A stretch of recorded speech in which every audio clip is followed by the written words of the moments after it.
Hey guys, what's up?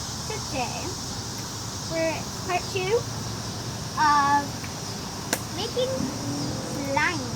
Today we're going to be mixing this slime and that slime.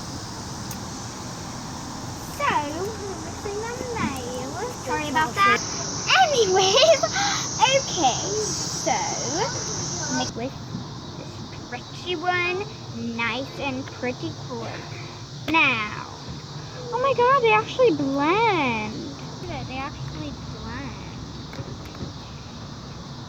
As you guys can see, they're actually making a pretty good slime. It's big. It actually fits in both my hands. And it's stretchy, and it's stretchy like the one was. And it's tar feeling like the other one was. Well, guess what that's to get for a tar feeling slime and a